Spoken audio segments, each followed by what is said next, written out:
Por que temos enxaqueca? Naruhodo. Bem-vindo ao Naruhodo, podcast para quem tem fome de aprender. Eu sou Ken Fujioka. Eu sou Altair de Souza. E hoje é dia de quê? Ciência e senso comum. Como o mais importante é o momento em que acordamos todos os dias. Afinal, a escolha da manhã muda tudo. Vestir a roupa de treino assim que acorda, mesmo treinando só à tarde, aumenta a chance de cumprir a meta. Colocar uma peça inteligente para trabalhar ou criar conteúdo te coloca instantaneamente em modo produtivo e confiante. Mesmo para ficar em casa, trocar o pijama por um look confortável e bonito muda o humor, a energia e a presença. Ou seja, a Insider entra no seu ritual matinal e acompanha sua rotina com naturalidade. Então use o endereço a seguir para já ter o cupom NARUHODO aplicado ao seu carrinho de compras. São 10% de desconto ou 15% de desconto caso seja sua primeira compra. O endereço é creatorspoinsiderstore.com.br/Naruhodo com caixa alta. Ou clique no link que está na descrição deste episódio, é mais fácil. E bons recomeços para você em 2026. Insider, inteligência em cada escolha.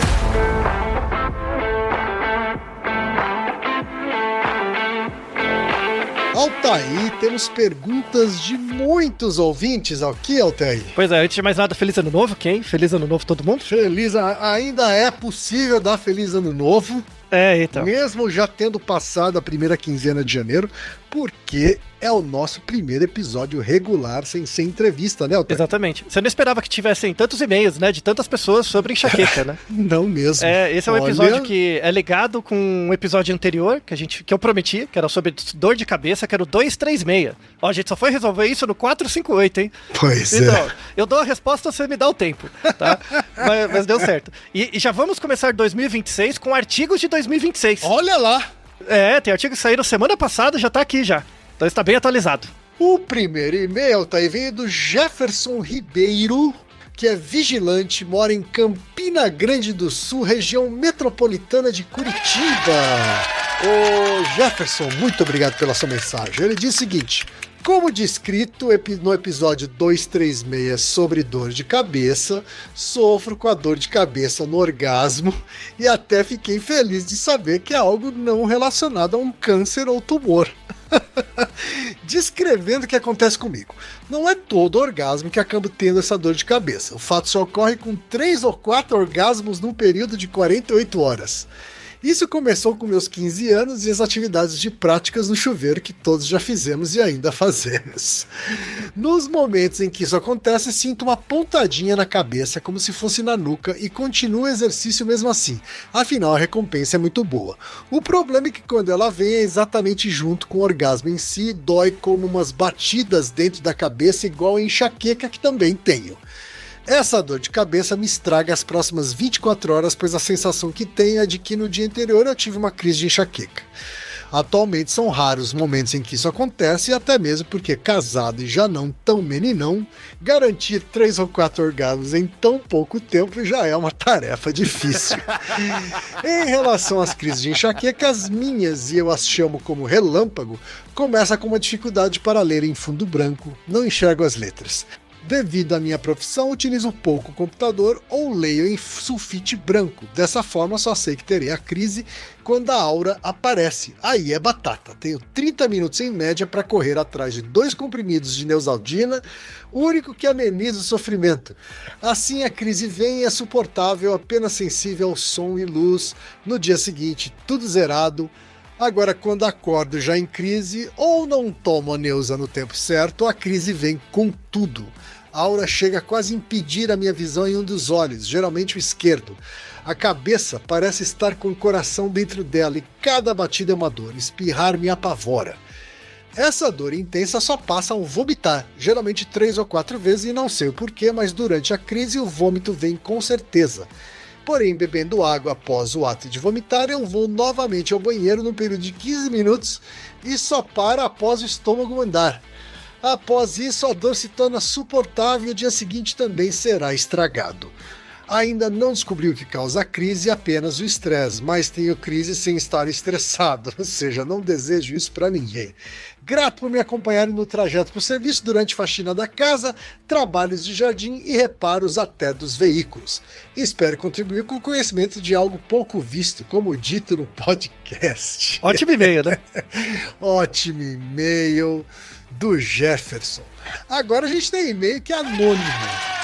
Que diz o seguinte: pessoal, é lugar comum elogiar o trabalho de vocês, mas me permitam reforçar o clichê. O trabalho de vocês é muito bom mesmo, parabéns. Muito obrigado, ouvinte anônimo. Obrigado. Sobre o 266, por que vemos luzes quando fechamos olhos?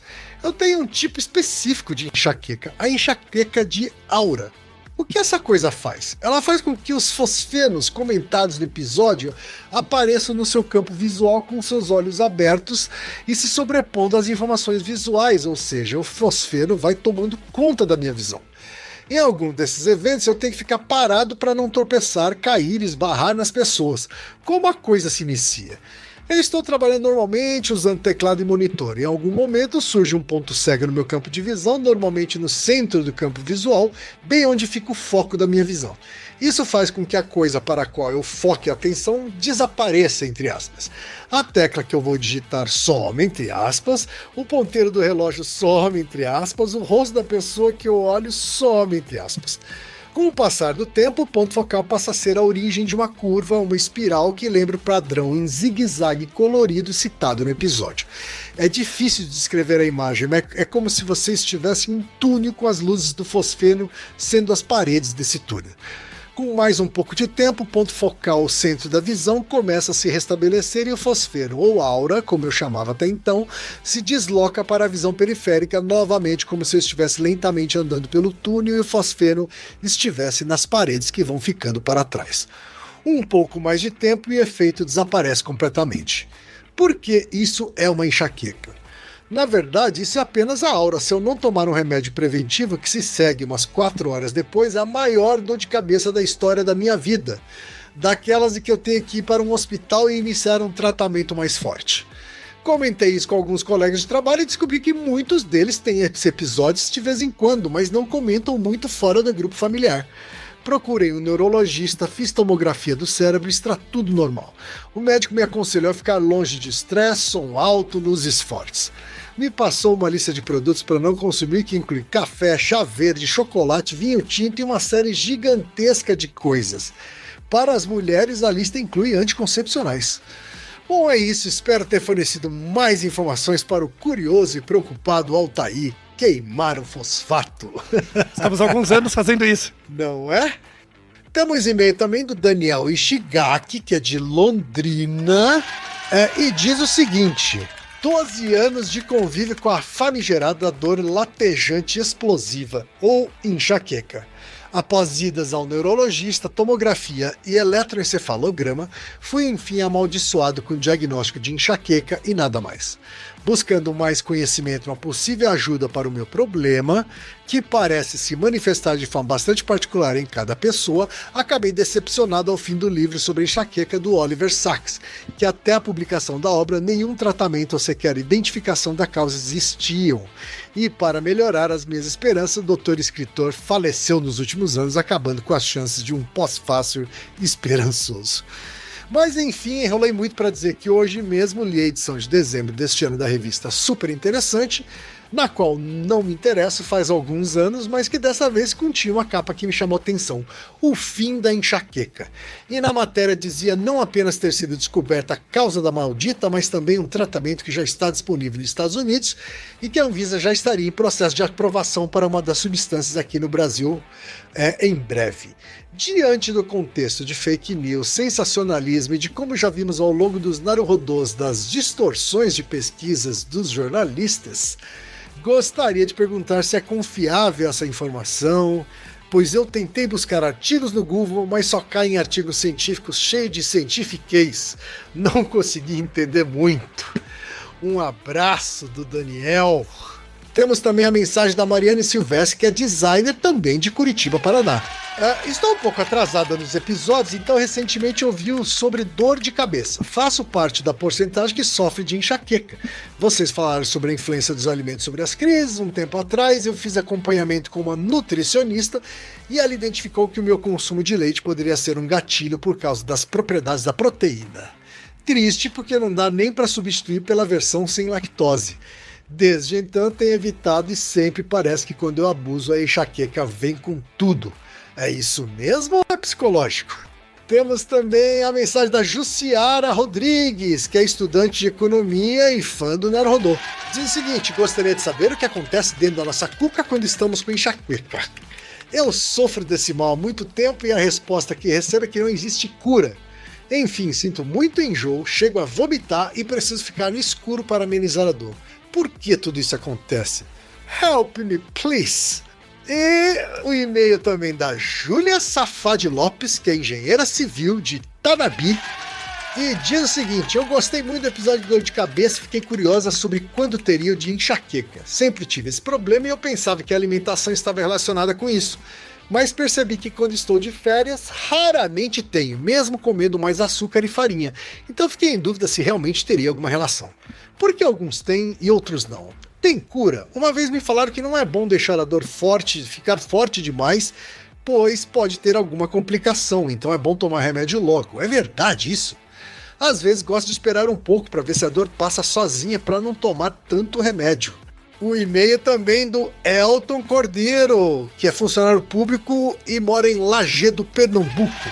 E diz o seguinte: eu tenho enxaqueca desde criança e ela só passa na maioria das vezes ao tomar um analgésico e deitar em um quarto todo escuro. Eu estava mexendo nas redes sociais e me deparei com a seguinte informação: enxaqueca é fator de risco para infarto e AVC. Gostaria de saber o quanto isso é real e o tamanho do risco. Existe também cura eficaz para enxaqueca? E finalmente o e-mail de Nemias Alcântara Brandão, que é programador. Ele diz o seguinte: minha mãe andou me contando que sempre teve muita enxaqueca e dor de cabeça e também muita indisposição e que isso passou quando ela infartou. Como se fosse do nada mesmo. Às vezes penso que pode ser por conta da grande carga de remédios que veio após o infarto mais de 10 anos atrás. Já minha namorada vive reclamando de enxaqueca e tem pressão baixa. Ela diz que nenhum remédio realmente ajuda e as crises são terríveis além da indisposição. Andei pensando, será que minha mãe sempre teve pressão baixa e isso tem relação com enxaqueca? Ela disse que não tinha o costume de medir pressão frequentemente até o infarto, então não dá para saber. O que a ciência tem a dizer sobre enxaqueca? E será que tem alguma relação real com a pressão baixa? Às vezes penso que pode ser a principal causa, na verdade. Volta aí. Inúmeros e-mails aqui, perguntas infinitas. O que é que a ciência afinal tem a dizer sobre enxaqueca? Então, de novo você ficou surpreso com a quantidade de e-mails, né? Muito. É muita gente com enxaqueca. Aliás, nós que não... Eu me sinto muito sortudo por não ter enxaqueca, tá? Porque é realmente algo muito debilitante para quem tem. Dá para ver pelas descrições. Uhum. É muito ruim, né? Mas tem uma informação interessante que acho que vale para todos. A enxaqueca dos distúrbios neurológicos, assim, comuns do dia a dia do neurologista, é o mais comum. Ah, é? Né? Inclusive, a prevalência mundial é em torno de 15%. Isso vai dar mais de 1 bilhão de pessoas sofrem com enxaqueca. Caramba! É muita coisa. Quantos por cento, Altair? 15%. 15%. Isso dá... quase um pouco mais de 1 bilhão. Um pouco mais de 1 bilhão, né? De pessoas no mundo, né? Então é muita coisa. A quantidade de artigos publicados o tempo todo é enorme, por isso que a gente acabou de começar o ano e já tem artigos, inclusive revisões, tem uma da Lancet muito boa e tal, que já são referenciadas aqui, então você vai ver que tem um monte de referências. E é uma coisa de fato muito prevalente, é mais comum em mulheres do que homens, é 3 vezes mais comum nas mulheres do que homens, então para cada um homem você vai ter mais ou menos 3 mulheres com enxaqueca, né?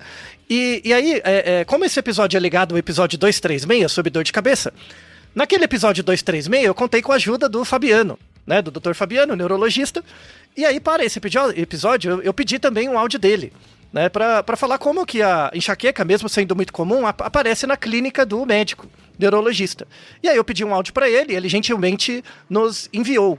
Então, para quem não conhece o Fabiano, ele foi entrevistado também pelo Naruhodô, no Naruhodô Entrevista 48. Correto. Então, Por favor, Ken, para quem não conhece, apresente Fabiano. Vamos ouvir o que ele tem para dizer para abrir aqui o episódio. Então vamos ouvir o Dr. Fabiano Molim de Moraes, que é médico neurologista pela Escola Paulista de Medicina da Unifesp, onde é preceptor da residência em neurologia.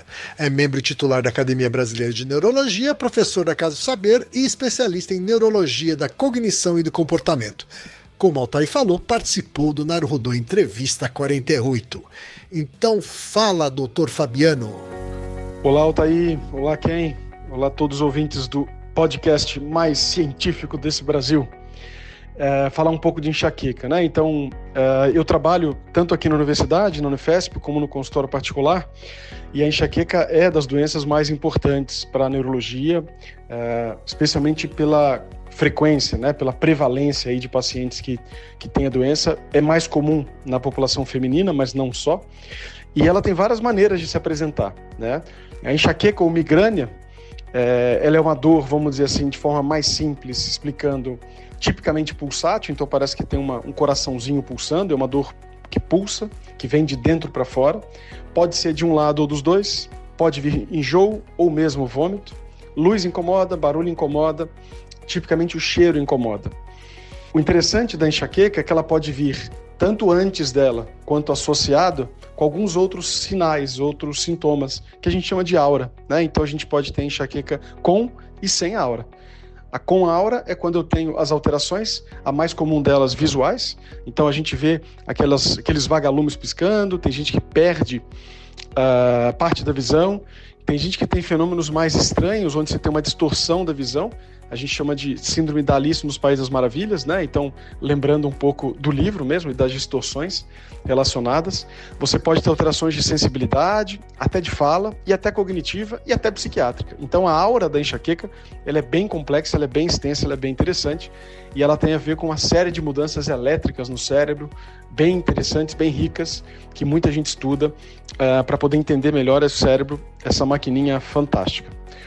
A apresentação, portanto, pode vir pela dor e pela frequência da dor, pela intensidade da dor e pela incapacidade da dor, ou às vezes, de novo, por esses eventos paroxísticos. Paroxístico é quando vai e volta, que acontecem junto com a dor, que dão medo. Então imagina que de repente você perde a visão de um olho. Até você entender que é da enxaqueca, a gente, claro, vai ter que descartar uma série de coisas. Então você vai ter várias apresentações possíveis no pronto-socorro, e no ambulatório, e no consultório. E sendo uma doença tão frequente, casos, entre aspas, mais atípicos acabam sendo bastante frequentes. Na criança, por exemplo, ou nas crianças, você pode ter, por exemplo, fenômeno de dor abdominal recorrente, sendo pela enxaqueca. No adulto, você pode ter tonturas recorrentes, a migrânia vestibular ou a enxaqueca vestibular, que no fim das contas é enxaqueca. Então é uma doença riquíssima, é uma doença com várias facetas, e a dor é apenas uma delas, né? A dor é literalmente só a ponta do iceberg, a enxaqueca vai muito além, e o sofrimento e a incapacidade vai muito além. Por isso é tão importante um capítulo, um episódio como esse no Naruhodô, para que mais pessoas entendam, especialmente com o número e as possibilidades de tratamento que nós temos, tanto farmacológicos quanto não farmacológicos, especialmente com o estilo de vida. Obrigado, eu sei que eu falei muito, mas é porque realmente enxaqueca é um assunto riquíssimo e que faz parte do nosso dia a dia. Um abraço, Altair, um abraço, Ken, a todos os ouvintes. Tá aí o áudio do professor Fabiano, Altair. É sempre muito didático, né? Então ele apresentou assim as características principais da enxaqueca e tal. E tem uma coisa interessante do áudio dele que muitas pessoas em geral não conhecem. Tem gente que confunde dor de barriga com enxaqueca. Não é interessante? Né? Como ele comentou, né? Então a enxaqueca acontece com uma certa prevalência em crianças e adolescentes, né? E a prevalência disso está em torno de mais ou menos 7%. De 6 a 7% das crianças, né? Crianças pequenas, assim, acima de 7 anos, e adolescentes podem sofrer com episódios de enxaqueca, né? Crianças em idade escolar, né? E aí, muitas dessas crianças não sentem dor de cabeça. Elas sentem dor abdominal. E é uma dor abdominal recorrente, pode acontecer com aura ou não, mas você leva no neurologista, ele identifica que, na verdade, é um tipo de enxaqueca abdominal. Né? Entendi. Muito interessante.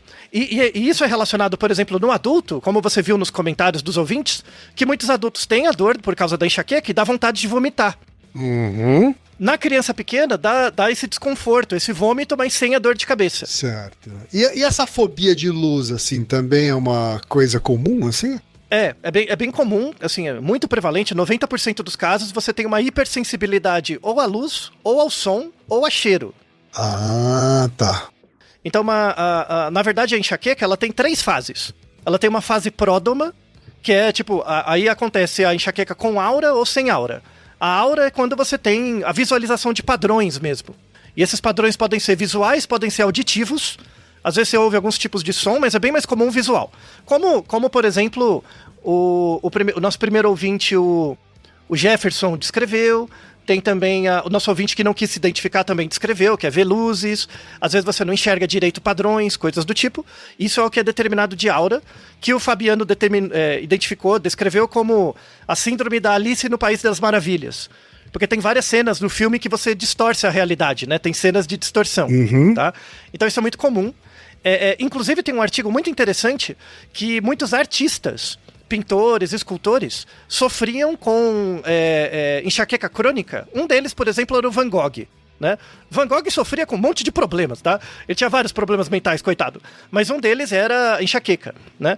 E várias das obras dele são obras feitas durante a dor da enxaqueca. Para descrever mesmo o padrão. Esse artigo que está na descrição é muito interessante porque tem quadros feitos por autores, né? Pintores, escultores, que mostra como é a diferença da produção artística durante os períodos e fora deles, né? A aura seria esse período pródromo, né, inicial, que a pessoa sabe que vai ter a dor depois. Algumas horas depois ela desenvolve a dor de cabeça, né? Como também comentado pelos nossos ouvintes, tem alguns medicamentos que você pode tomar durante o período de aura, né, que diminuem a dor posteriormente. Assim, muita gente que tem enxaqueca, e aí eu tento ter alteridade, porque é uma coisa muito incapacitante mesmo, está buscando curas, né? Tem que ter uma cura que eu tome um comprimido e não tenha mais. O que a gente tem pela literatura, sobretudo os artigos agora de 2026, é que a questão da cura não é bem assim. E aí vale muito a pena ouvir o Naruhodô entrevista com o próprio Fabiano, que é a ideia da medicina do estilo de vida. Então a enxaqueca tem esse período pródromo, tem o período crônico, que é quando você tem a dor mesmo. Aí essa dor pode ter um período de 4 até 72 horas. Imagina, quem você ficar 72 horas com dor? Não consigo nem imaginar. Então, aí muitas pessoas vão para o hospital, aí tem outros tipos de tratamento, tá, para ser feitos ali, mas é bem incapacitante mesmo, tá? Então, uma coisa importante para o manejo da enxaqueca é que alguns medicamentos que você toma antes, porque quem tem enxaqueca com frequência sabe que tem desencadeantes, e tem coisas que você percebe no seu comportamento que você acha que sabe que mais ou menos vai dar. Isso já foi descrito por alguns dos nossos ouvintes. E tem um período pós, né? Tem a pós-fase. Essa pós-fase também dependendo, quanto mais longa o período da fase aguda, mais longo também é a pós-fase. Né? Você tem algum problema cognitivo, algum mal-estar, uma indisposição também e tal. Você já teve na sua vida alguma vez um episódio assim, Ken? Altair, eu também sou um sortudo igual você. Então. Eu nunca tive isso. Dor de cabeça, eventualmente já teve uma ou outra, sim, assim, claro. Mas nem se compara, né? Não, mas então, não mesmo. Essa dor de cabeça de ter que ficar em posição fetal, no escuro, em silêncio, não mesmo. É bem incapacitante mesmo. E como mencionei, afeta mais de 1 bilhão de pessoas, né? Apesar de existir a enxaqueca em crianças, que é muito mais relacionado com dor no estômago, por exemplo. E aí, por que criança não tem tanta dor de cabeça? Adolescente até tem, né? Mas criança pequena não tem tanto. Porque tem a ver com a maturação do cérebro, né? Eu já vou explicar em 1 minuto o mecanismo, né? A enxaqueca tem um mecanismo vascular e bioquímico importante. E no caso das crianças pequenas, o cérebro ainda está amadurecendo. Mas o sistema vascular do estômago, da cabeça, assim, é mais ativo do que o sistema cerebral ainda, porque ele está em formação. Então, é muito raro você ter um adulto, sei lá, mais de 20, 30 anos, com uma enxaqueca abdominal. É muito raro. Mas em crianças é muito comum. Isso tem a ver com neurodesenvolvimento mesmo, tá? E, se eu tenho essa enxaqueca abdominal quando eu sou criança, aumenta a chance de ter enxaquecas quando eu fico mais adulto? Sim, tem uma associação, mas não é tão grande. Não é tão alta assim, tá? Não é 1 para 1 a relação. Tá? Então, uma fração das pessoas desenvolve, mas não são todas. Tá bom? Então, assim, a gente pode falar agora das 4 causas da enxaqueca, das 4 causas de Aristóteles da enxaqueca, né? A causa material diz respeito aos genes. Existe gene da enxaqueca, né? O que a gente tem como nas pesquisas é que ele é multigênico. tem muitos genes, então não dá pra falar que tem um gene específico da enxaqueca, são vários, tá? Então, no passado, muita gente pensava em terapia gênica, coisas do tipo. Isso parece que não é uma linha de tratamento eficaz, porque são vários genes. Tem um caso específico de enxaqueca, que é a enxaqueca familiar, que é quando, assim, você tem uma herança familiar. Então, se você tem membros da sua família que tem enxaqueca, aumenta a chance de você também ter. Tá? Então tem uma herança familiar, mas ela é meio difusa, ela não tem um gene que se você tiver, você vai desenvolver. Não tem, são vários, tá? São mais ou menos 14 genes. Você fala familiar como uma coisa diferente de hereditário? Ah, boa pergunta. Na verdade, assim, quando você tem muitos genes que agem juntos, né? Então, por exemplo, imagina que você tem enxaqueca, tá? Então você tem vários genes. Aí você me pergunta, qual é a probabilidade de você passar isso para os seus filhos, né? Por exemplo, como é uma herança multifatorial, uma coisa que também afeta o desenvolvimento e a manutenção da enxaqueca, e também a expressão dos seus genes, porque são vários, é o seu estilo de vida. Então, dependendo de como é o seu estilo de vida, esse padrão de genes relacionados com a enxaqueca, você pode transmitir ele ou não, sabe? Os mecanismos ainda não são muito claros, tá? Então, o que a gente pode dizer é que, assim, a enxaqueca tem uma herança familiar, mas o grau de hereditariedade é baixo. E aí, para testar isso, a gente faz estudo com gêmeos. Tem artigos com gêmeos univitelinos, né? Tá. E daí, se um tem enxaqueca, qual é a porcentagem do irmão ou da irmã que tem, né? Os estudos mostram em torno de 36%. Um terço, né? Dá um terço. Então, 2/3 não tem. Então, a herança é menos hereditária e mais familiar, né? Tem a ver com o modo de vida da família mesmo. Entendi. Tá? Ajuda a transmitir. É interessante, muito boa essa pergunta aqui. Começamos o ano bem, né? Começamos com boas perguntas. Muito bom. Então, é muito mais familiar do que hereditária. Tá? Então, a causa material, se você for pensar em tratamento, manipulação de gene, coisas do tipo, não é muito eficaz, não, porque a herança é muito complexa para isso. Tá?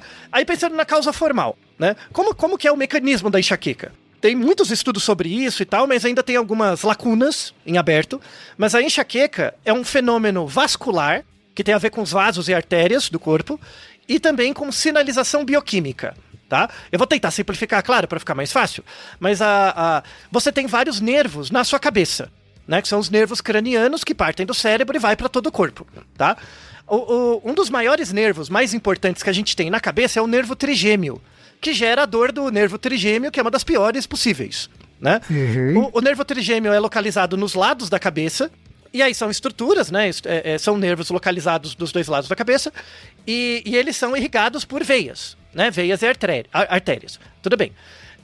O que acontece? Qual que é a característica vascular da enxaqueca? Então, por exemplo, imagina uma mangueira, né? Que passa líquido por ela. Se eu passo o líquido com mais pressão, você concorda que isso vai gerar pressão nas paredes da mangueira? Eu tô passando água pela mangueira, aí eu vou aumentar a pressão de água. Quando eu aumento a pressão de água, a água corre mais rápido, mas ela gera pressão nas paredes da mangueira também. Certo. Você concorda? Sim. Tanto é que se a mangueira for muito fina, ela rompe, né? Quando a pressão de água é muito grande, tá?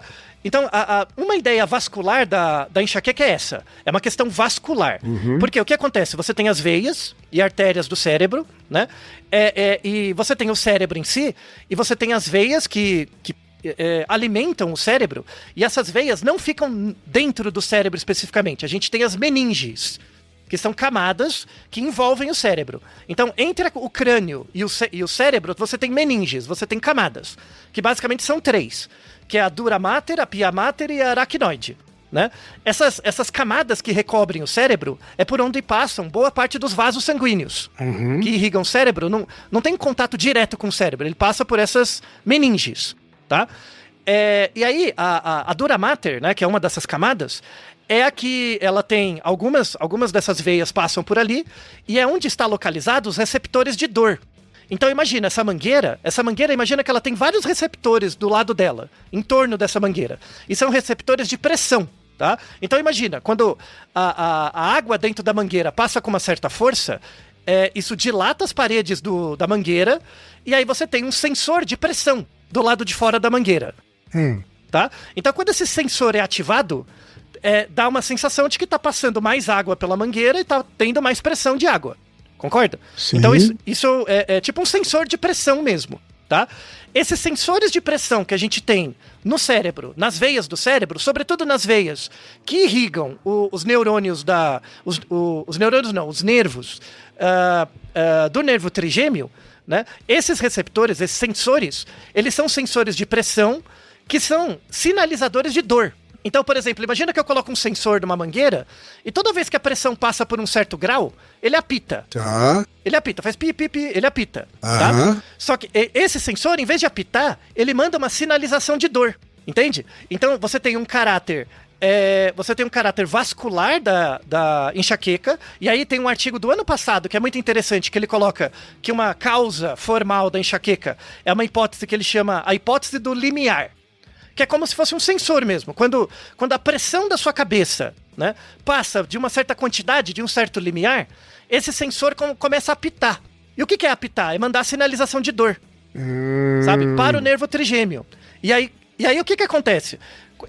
Esses sensores mandam uma sinalização por o nervo trigêmeo, né? O nervo trigêmeo no cérebro, ele é ligado ao tálamo, que é uma coisa que fica logo atrás da sua cabeça, e é por isso que muita gente que tem enxaqueca sente, por exemplo, uma rigidez atrás da cabeça, na nuca, que é onde está o tálamo, e o hipotálamo, né? São essas duas áreas. E aí, o tálamo, ele também tem uma conexão com o sistema límbico. Tá? Então, o eixo, o mecanismo da enxaqueca é esse. Você tem uma variação de pressão no cérebro, por alguma razão. Essa variação de pressão gera uma maior dilatação ou menor das veias. Isso afeta os sensores, que são sensores de dor. Esses sensores de dor vão chegar e avisar pro tálamo, aumentou a pressão aí. E aí, o tálamo tem um papel importante. Por exemplo, imagina que você tá aí trabalhando, né? Tá no seu escritório fazendo alguma coisa, e você tá ouvindo, tipo, um som alto, mas esse som é constante. Imagina que você tá ouvindo uma música, mas essa música é constante. Tá? Um som. Não chega uma hora que você desliga, vira um ruído branco? Sim. Tipo, você para o seu cérebro registra esse som, mas você para de prestar atenção nele e você foca no trabalho. Tá? Quando o som é muito alto ou ele varia muito de intensidade, vai fazendo som alto e baixo, isso vai incomodando, tá? Mas quando o som ele é meio constante, você meio que habitua com ele. Certo. Tudo bem? É igual, por exemplo, a gente está numa época de calor e você tem um ventilador no seu quarto, né? Chega uma hora que o som, você presta atenção no sonzinho dele, mas chega uma hora que ele habitua, você esquece. Verdade. Tá? Então, esse mecanismo de habituação é comum e é importante pra gente. A pessoa que tem enxaqueca é uma pessoa que não consegue, quando as veias do cérebro da pessoa dá uma dilatada ou uma contraída e ativa esse sensor de dor, é como se o cérebro da pessoa com enxaqueca não conseguisse inibir, sabe? É como se tivesse um pi, pi, pi, pi, e o tálamo, ele não consegue transformar em ruído branco. Ele começa a gerar dor no corpo, e essa dor vai escalando. Então, esse episódio é muito importante para ter um episódio no futuro sobre o que é dor. Dor é um fenômeno fantástico. Tem vários tipos, não dá para explicar tudo aqui. Mas, por exemplo, às vezes você pode estar sentindo dor e você acostuma com a dor. E aí você esquece dela, quando você tem uma dorzinha. Eu me identifico muito. Porque depois dos 50, Altair, tudo dói. Exato. Então tem essas coisinhas. Mas é muito comum com dor muscular, algum incômodo, né? Você meio que habitua, tá? A pessoa que tem enxaqueca, ela tem essa dor, só que ela não habitua. O cérebro dela não consegue habituar direito. E a dor é uma coisa que vai escalando. Sim. Porque você tem a produção da dor e você tem a percepção da dor. Então, uma coisa é o meu cérebro disparar a dor. Outra coisa é eu perceber. Claro. Né? Então, o disparo da dor é sempre uma coisa aditiva. Né? Então tem um apito, 2, 3, né? Os sinais são aditivos. Mas a percepção da dor, ela é exponencial. Porque, por exemplo, você tá com dor agora. E você lembrou que tá com dor agora. Aí logo depois vem outro sinal de dor que se soma com a experiência que você está tendo agora. Certo. Só que vai escalando. A percepção de dor é exponencial. A sensação de dor é aditiva. Isso é uma coisa louca, né? E aí vai bugando, vai escalando, vai ficar um negócio muito louco, a pessoa vai morrendo de dor. Percebe? Então, na verdade, quando você fala de cura, né? Não é muito bem uma cura, é como a pessoa é. Ela não tem essa capacidade de habituação tão alta, sabe? Sei. Que aí se liga com a causa final da enxaqueca. Tem um propósito adaptativo de ter enxaqueca? É meio desadaptado, tá? Mas uma hipótese adaptativa da enxaqueca é que ela sinaliza pra você que o ambiente onde você está não tá tão bom. tem um gatilho do ambiente que você tá fazendo que você tem que mudar. Entende? Então é como se a pessoa que tem enxaqueca, ela fosse sensível ao que acontece com ela. Então ela pode mudar com mais facilidade. A pessoa que não tem enxaqueca, por exemplo, você pode ficar sentindo dor, sem perceber que tá sentindo dor, e aí você se expõe a uma situação que vai gerar um dano muito maior pra você. Percebe? A pessoa que tem enxaqueca e é consciente dos gatilhos, ela vai ter um comportamento de homeostase, né, de sensibilidade com ela mesma muito melhor. Nesse sentido, vai aumentar a qualidade de vida dela. Se ela prestar atenção, e aí é importante a medicina da qualidade de vida, se ela prestar atenção nesses desencadeantes. Quer dizer, vale a pena, então, a pessoa que sofre de enxaqueca frequentemente prestar atenção em como a coisa acontece. Muito. Inclusive ir no médico, fazer todas as avaliações com o neurologista, os testes e tal. Fazer os testes. Porque aí falando, por exemplo, dos gatilhos, tem vários. Né? Então, acho que ficou claro o mecanismo, né? Acontece alguma coisa no ambiente, isso gera uma mudança de pressão, para mais ou para menos, então pode ser vasoconstrição ou vasodilatação. Isso ativa os sensores das meninges. Esses sensores mandam um sinal pro tálamo. O tálamo não consegue diferenciar que esse sinal é a mais ou a menos, e aí vai gerando percepção de dor em você que vai escalando. E aí gera todo esse auê. Então você tem, você tem os receptores de dor, mas você tem receptores de pressão, outros tipos de receptor também. Então você tem basicamente 3 tipos de enxaqueca, né? Você tem a enxaqueca com aura, são essas coisas visuais. A enxaqueca sem aura, que a pessoa percebe alguma coisa, mas não é tão visual. E você tem a enxaqueca crônica, que é quando a pessoa tem sempre. Dos 15% da população que tem enxaqueca, mais ou menos de 1/3, uns 30% deles pode desenvolver enxaqueca crônica. Nossa. Aí enxaqueca crônica é tenso, que é, por exemplo, um dos critérios para ter enxaqueca crônica é você ter esse tipo de dor 15 dias por mês. Meu Deus. É tipo um dia sim, um dia não. Basicamente. Horrível. Louco. Então, e é por isso que tem um monte de gente estudando, e tem um monte de dinheiro de pesquisa para isso, né? Mas o que parece, assim, a bala de prata não vai existir, tá? Porque é uma coisa muito sistêmica, assim, né? O que se tem de hipótese, né? Como que esse sensor das veias lá da dura mater age, né? Esse sensor, ele recebe o sinal elétrico, né, da diferença lá de pressão da veia, e ele sinaliza por meio de uma substância. Essa substância, ela é chamada de CGRP. CGRP, tá? Que é um peptídeo relacionado com genes de calcitocina, que é um nome bonito, né? Então, esse é o sinalizador. Inclusive, tem editoriais desse ano, já, falando que um remédio que inibe isso. Então, por exemplo, se o sinal que eu faço pro hipotálamo é por meio dessa substância, né? Se eu te dou um remédio que inibe o CGRP, o nervo não tem como enviar o sinal pro tálamo, porque não tem o veículo, não tem a molécula, né? Não está disponível, porque eu te dei um remédio. Então, isso vai evitar a enxaqueca, né? Tem medicamentos que estão sendo testados para isso. Inclusive, tem uma meta-análise agora desse ano, mostrando que, assim, esse remédio, ele não tem ele tem contraindicações, tá? Esses remédios já estão disponíveis para venda, né? Mas eles têm algum efeito, de fato, para diminuir a enxaqueca, mas não diminui sempre, né? Não é aquela bala de prata total, você pode fazer o que você quiser, não é assim também, tá? Mas existe um risco pequeno, bem pequeno, desse remédio aumentar a chance de problema cardiovascular. Mas é pequeno. Então, por exemplo, se você tem um bom padrão de vida, faz exercício, é fisicamente ativo, o risco cardiovascular do uso desses medicamentos inibidores de CGRP é diminuído, tá? Vale a pena usar o medicamento. Mas, de novo, não usa por conta própria, vai no médico olhar, tá? Porque só com uma melhor qualidade de vida, fazer exercício, ter bons hábitos, já reduz muito a chance da sua enxaqueca ficar crônica, tá? Então isso é importante. Vai lá no médico, né? Então, vimos a causa material, vimos a causa formal, que é a questão vascular e bioquímica. Aí a causa eficiente é o estilo de vida.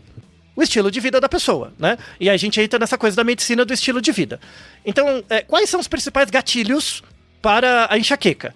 Tem gatilhos emocionais, estresse mesmo, estresse no trabalho, coisas do tipo, né?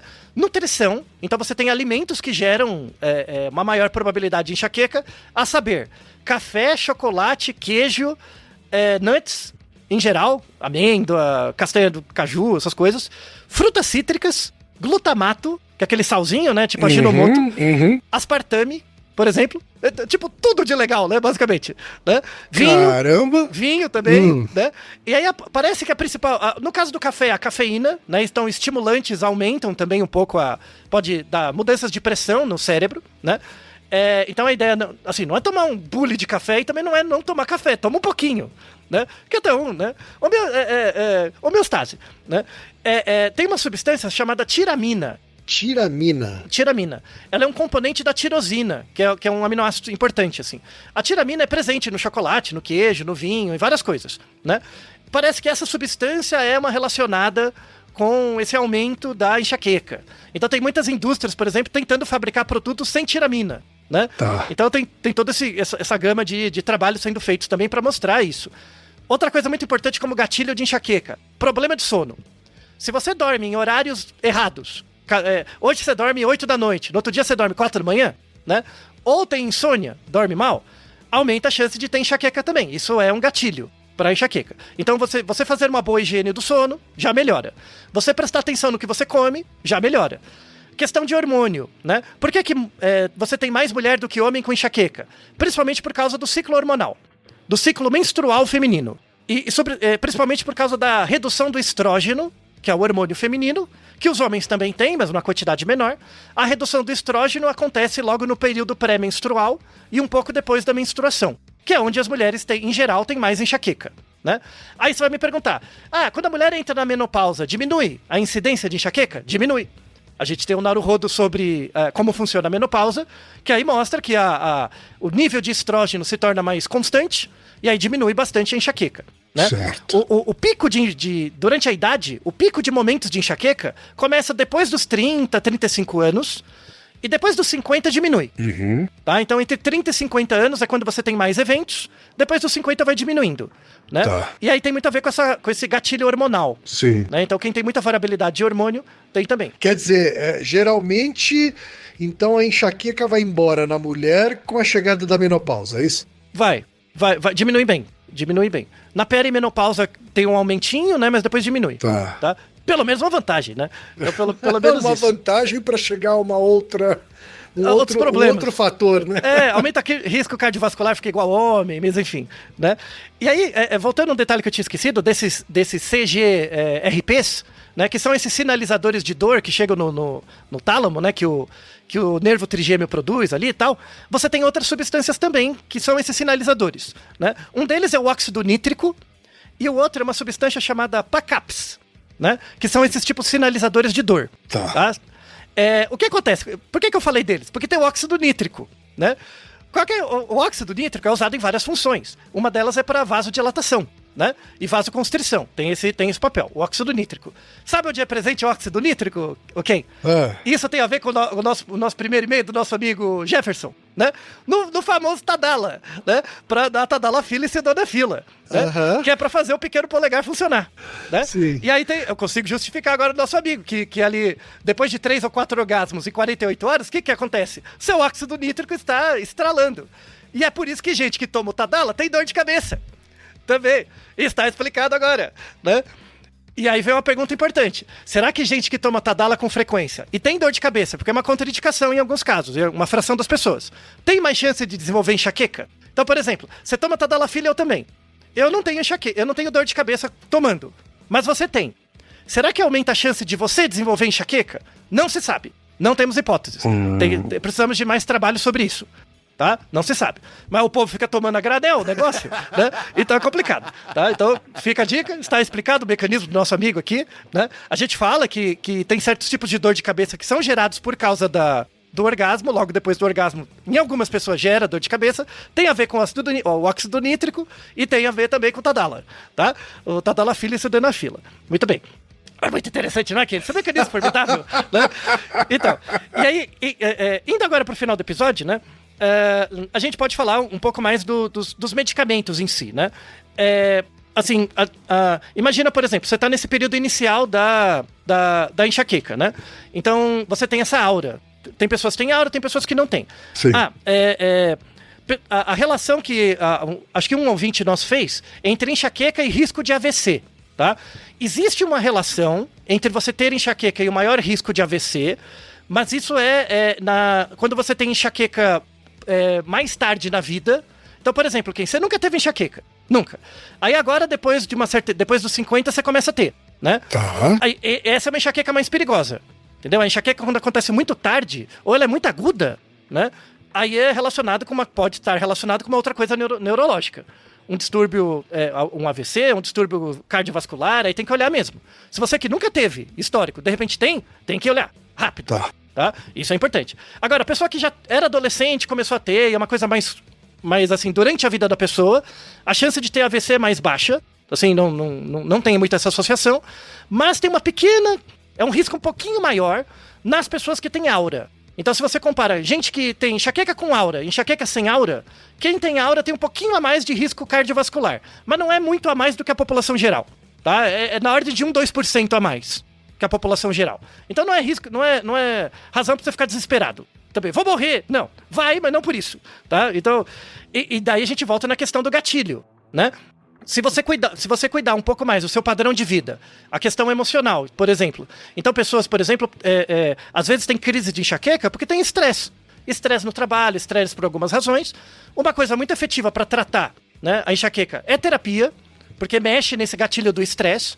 E a gente tem protocolos, por exemplo, para tratamento de insônia. Tem protocolos de técnicas comportamentais para tratar a insônia. E insônia é correlacionado com enxaqueca, então melhora, né? Às vezes com questões do estresse mesmo da vida, diminui a incidência, ligado à nutrição, né? E aí tem uma coisa muito importante, a gente tem um Naruhodo sobre jejum intermitente, né? Que muita gente usa para emagrecer.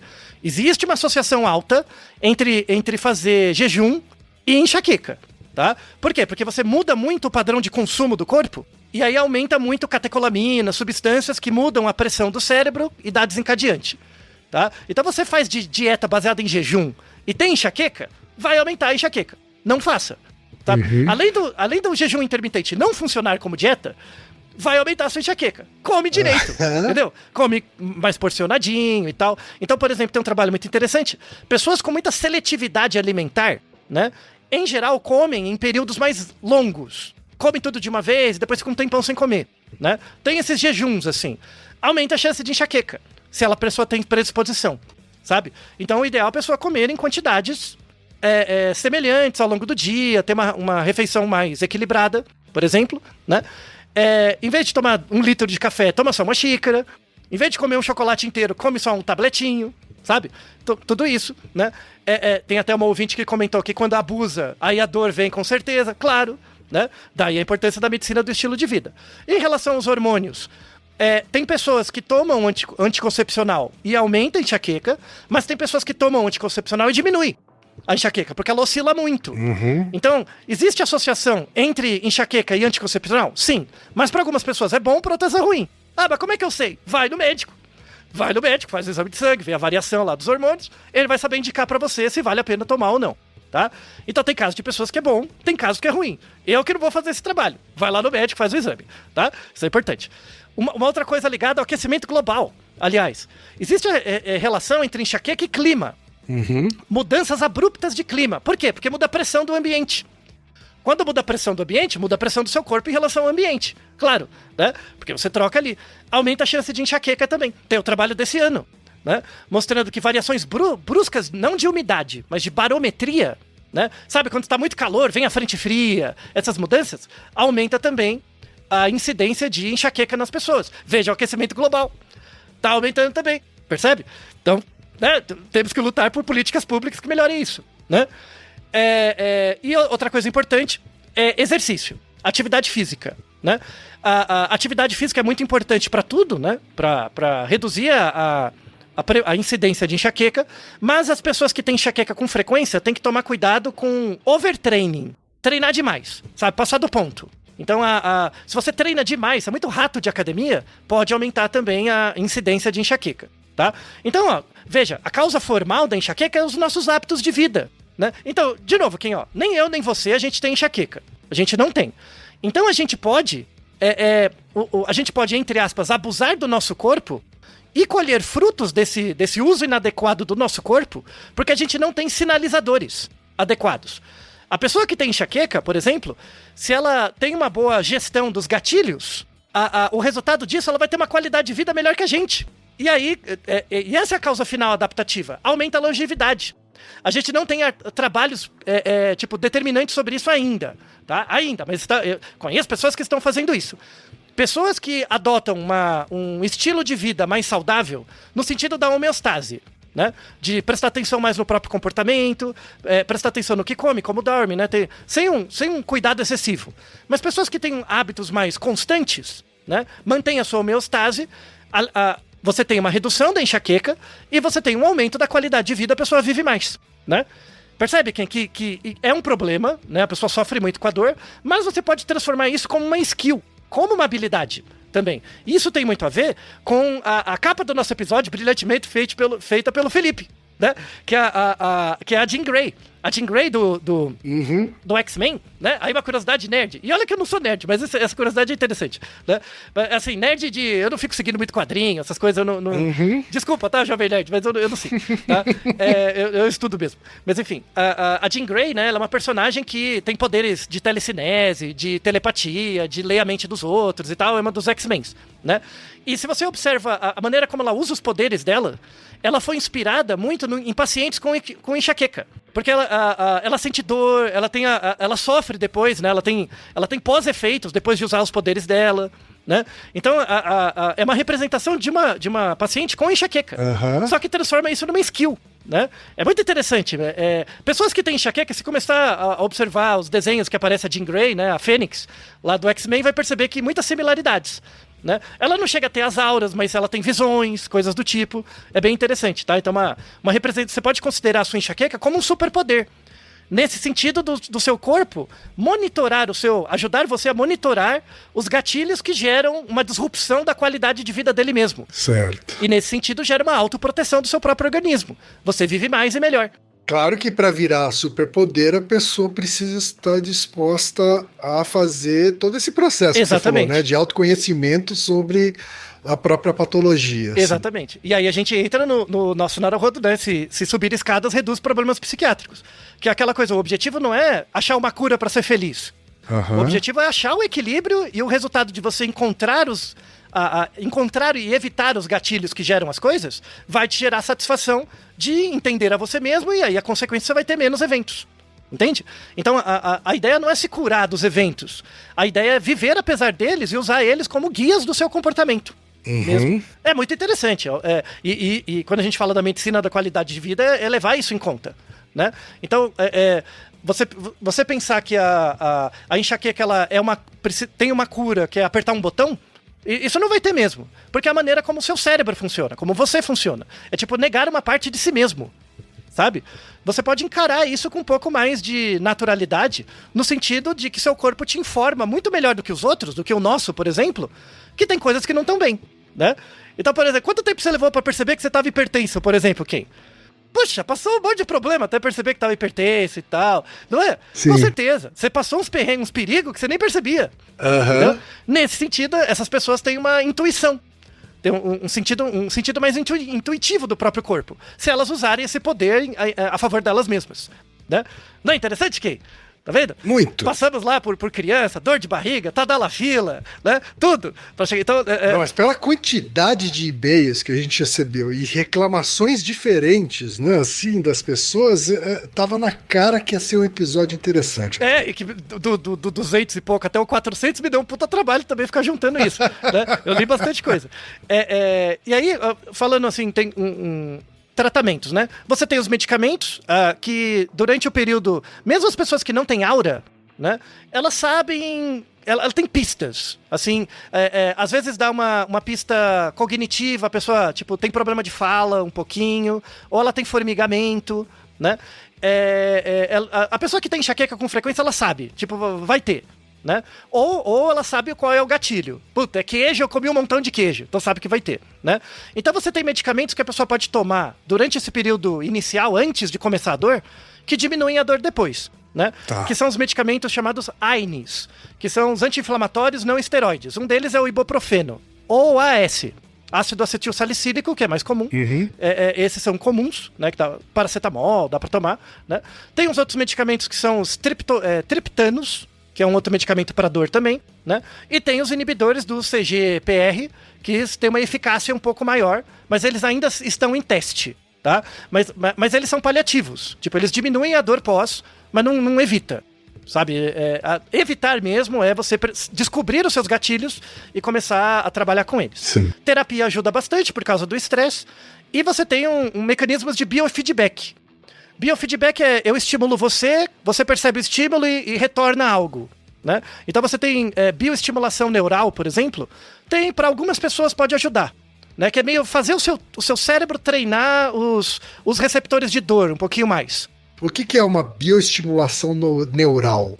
Um biofeedback tem vários tipos, tá? Mas eu posso tipo choquinho, assim? Tem de choquinho, por exemplo. Tem de som, né? Eu faço um som, tem um feedback, gera um outro som e tal. Entendi. Tem esse tipo de tratamento. Não serve pra todo mundo, mas tem alguma indicação em alguns casos. E aí, de novo, vá no neurologista, faça todos os testes, ele vai indicar qual o tratamento que calha melhor pra você. Perfeito. Tá? Mas o que a gente pode ter de solução geral é que geralmente, na verdade não, sempre, toda enxaqueca tem gatilhos, você tem que descobrir os seus gatilhos, e aí varia entre as pessoas, e descobrindo seus gatilhos e controlando eles, você vai começar a entender mais sobre você mesmo, né? Perfeito. E aí você vai ter, no fundo, não é que você vai se limitar, você vai ter um uso mais, um uso um pouco mais consciente da sua maquinaria, que é o seu próprio corpo.